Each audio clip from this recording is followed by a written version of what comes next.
শাৰদীয় দুৰ্গা পূজাৰ আন্তৰিক শুভেচ্ছা জ্ঞাপন কৰিছোঁ। নগাঁৱৰ পৰা মানে আহি আলোঁ কামত। নগাঁও আৰু ৰহাৰ কি বৰ্তমান মানে পূজাৰ পৰিৱেশ হৈ আছে এইসমূহ বোলো আপোনালোকক দেখাই দিওঁ। ইমানেই ভিৰ হৈছে যে মানে আমি যেনে তেনেহে ওলাই আহিছোঁ দেই। ঢাকাইপতি বৰবজাৰৰ ৰোডৰ পৰা যেনে তেনে ওলাই আহিছোঁ। পূজাৰ কেইদিন আৰু কি হ'বলৈ আছেই। ধৰক নগাঁৱৰ পৰাই মানে একদম এইটো আমাৰ ক্লক টাৱাৰটো একদম বহুত ভিৰ চলি আছে নগাঁৱতো বৰ্তমান। নমস্কাৰ, বৰ্তমান মই উপস্থিত আছোঁ ৰহাত। আৰু ৰহাৰ বৰ্তমান শাৰদীয় দুৰ্গা পূজালৈ মাত্ৰ 2-3 দিন আছে আৰু বৰ ধুনীয়া পৰিৱেশ হৈ আছে। তো ভাবিলোঁ যে ৰহাৰ এটা সম্পূৰ্ণ ভিডিঅ' আপোনালোকৰ মাজত দাঙি ধৰোঁ। আৰু এয়া হৈ আছে আমাৰ পুৰণা চাৰিআলি পৰিৱেশ। আৰু ইয়াত হৈ আছে যে দুৰ্গা মা ইতিমধ্যে আনিছে, দুৰ্গা মা লৈ আহিছে। আৰু এয়া হৈ আছে দুৰ্গা পূজাৰ ভিতৰলৈ সোমোৱা এক পৰিৱেশ। এইটো পুৰণা চাৰিআলি পৰিৱেশ। আৰু এনেকৈ মা দুৰ্গাক লৈ অহা হৈছে। মা দুৰ্গাৰ ভিতৰত মই চাওঁ ভিতৰৰ পৰিৱেশটো কেনেকুৱা হয়। আচলতে ভিতৰত এটা গুহা, ৱাও, সোমাই কিবা ভাল লাগিছে। এয়া হৈছে আমাৰ পুৰণা চাৰিআলি পৰিৱেশ।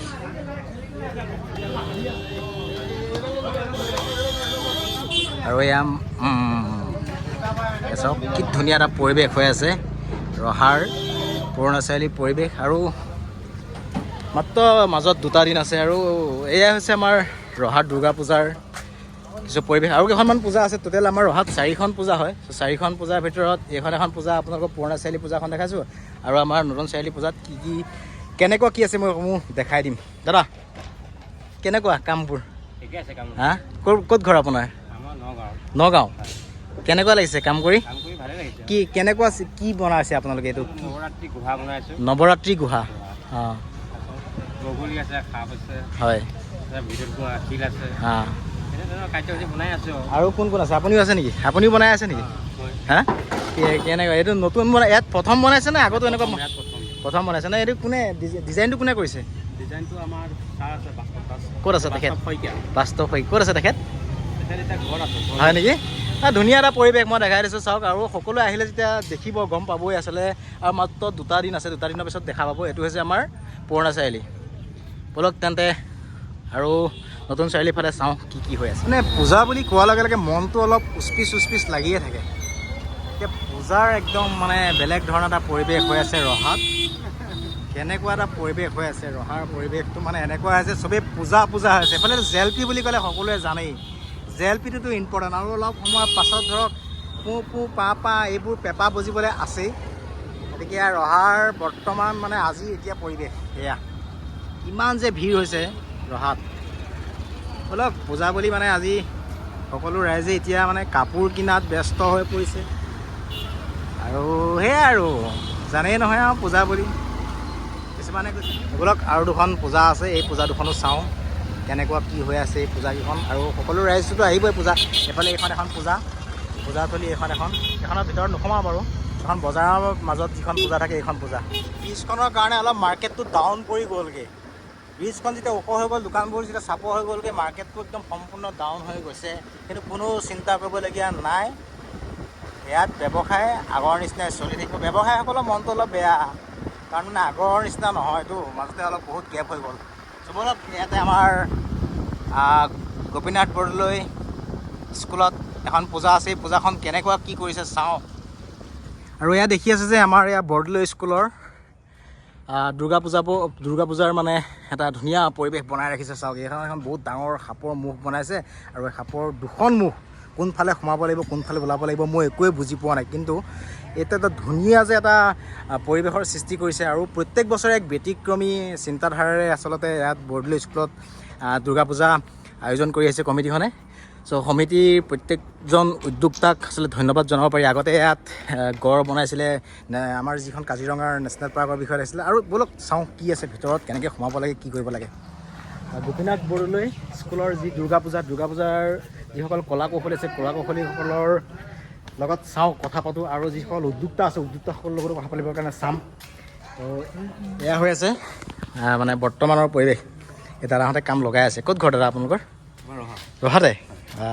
কি চিষ্টেম আপোনালোকে বনাইছেনে? সম্পূৰ্ণ আমি বনোৱা, আমি ভিতৰৰ কাম কৰিছোঁ। মেইন আমাৰ আছে তাতে আছে। তাতে আছে নেকি? তেতিয়াহ'লে মানে এয়া আমাৰ ৰহাৰ যিখন মানে পূজা কমিটি হয় এই পূজা কমিটিখনৰ এটা প্ৰত্যেক বছৰে মানে নতুন নতুন চিন্তাধাৰাৰে আয়োজন কৰে। আপুনি চিন্তা কৰিছে নেকি? সম্পূৰ্ণ কাম কোনে কৰিছে? আপুনিয়ে কৰিছে নেকি? হয় নেকি? অঁ মানে এখেতে বেংগলীহে জানে, মই বেংগলী ইমান ভালকৈ নাজানো মানে हिंदी हिंदी ये काम कौन किया है? सारा डिजाइन आपने किया है? आपका घर कलकत्ता में। आपका शुभ नाम बताइए तो। मृण्मय घोष विश्वास। हाँ हाँ बेंगोली है। बंगाली? यू दोनों आसामीज? आप आसामीज नहीं जानते? नहीं आसामी नहीं। আচ্ছা আচ্ছা আচ্ছা মানে তেখেতে অসমীয়া নাজানে যদিও তেখেতে এইটো বৰ ধুনীয়াকৈ বনাইছে, সকলোৱে আহিলে গম পাব। আৰু এই দাদাহঁতো বহি আছে। কেনেকুৱা দাদা? কেনেকুৱা? পূজা চলি আছে অঁ আৰু মাত্ৰ মাজত 2টা দিন আছে হয়নে? ভাল লাগিছে। এই দাদাটোতো সকলোৱে চিনি পায়, দাদাকতো বাহ, এই দাদা একদম ধুনীয়াকৈ প্ৰতি বছৰে নতুন নতুন চিন্তাধাৰা। এইবাৰ আৰু কিবা বেলেগ হ'ব নেকি? ইয়াৰ মানে আন্ধাকন্দৰ ভিতৰেদি মানুহ প্ৰৱেশ হ'ব, প্ৰৱেশ হৈ পেলাই আকৌ ভিতৰে গৈ আন এখন মুখদি মানে প্ৰস্থান হ'ব ন? তো এয়াই আছিলে আমাৰ ৰহা বৰদলৈ স্কুলৰ পৰিৱেশ। ইয়াতে চাওঁ সকলোতো আহিবই, গম পাবই। ইয়াতে মা দুৰ্গা ৰখা হ'ব। কেনেকুৱা? ঠিক আছে তেন্তে আমাৰ বাকীখন পূজা মণ্ডপলৈ যাওঁ, দেখাওঁ আপোনালোকক। আৰু এয়া যে হৈ আছে আচলতে ৰণথলী যুগযুগীৰ স্বত্বাধিকাৰ উৎপল বনি। এইকেইদিন মানে পূৰা ছ'চিয়েল মিডিয়া আৰু নিউজত দেখি আছিলোঁ আইফেল টাৱাৰ আহি পিনে আইফেল টাৱাৰটো বোলো চাই যাওঁ, আইফেল টাৱাৰ কেনেকৈ বনাইছে। আচলতে এইটো একদম ধুনীয়া এটা চাওক, এইটো আইফেল টাৱাৰ। মানে আইফেল টাৱাৰৰ ওপৰত উঠিব পৰাকৈ এটা ছিষ্টেম কৰি দিছে, এইফালে উঠিব পাৰে। মই উঠি পিনে চাই যাওঁ পূজাত আহিব পাৰোঁ নে নোৱাৰোঁ পাছৰ কথা, কিন্তু মানে আইফেল টাৱাৰৰ ওপৰত উঠিবৰ কাৰণে একদম সম্পূৰ্ণ কাঠেৰে বনাই দিছে। এইবোৰ মানে কাঠেৰে বনাই দিছে। আৰু মোক এটা সৰু ভাইটি এটাই দেখাই দিছে আৰু মানে কি হ'ল, তেওঁলোক সকলো পূজা দেৱী আনিবৰ কাৰণে গৈছে। আৰু ইয়াৰ পৰা মানে একদম ধুনীয়াকৈ শ্বট ল'ব পাৰি। এইজন মোৰ লগত অহা বন্ধুজন, এই ভাই মানে ধুনীয়া একদম। আচলতে এয়া হৈ আছিলে ৰণথলীত মানে উৎপল বনিয়া বুলি ক'লে সকলোৱে জানে। আমাৰ ৰহাৰ মানে এখন ভাল চিনাকি মুখ আৰু অসমৰ মানে এজন মানে সকলোৱে চিনি পায় আৰু উৎপল বনিয়াক। চ' আহিলোঁ, এই মানে নিউজত দেখি আছিলোঁ আৰু ছ'চিয়েল মিডিয়াটো বহুত দেখি থকাৰ কাৰণে আইফেল টাৱাৰত আহি গ'লোঁ আৰু আইফেল টাৱাৰত উঠিও ল'লোঁ। এয়া সকলোকে ধন্যবাদ জনাইছোঁ ভিডিঅ'টো সকলোৱে চোৱাৰ বাবে। আৰু ৰহাৰ পৰা আহি ৰণথলী পাই গ'লে, ৰণথলীটো কিছু পৰিৱেশ মই দেখাই দিলোঁ। আৰু হয়তো ইয়াতে চাগে ৰাখিব, দেৱী মা ইয়াত ৰাখিব, সকলোকে ধন্যবাদ জনাইছোঁ।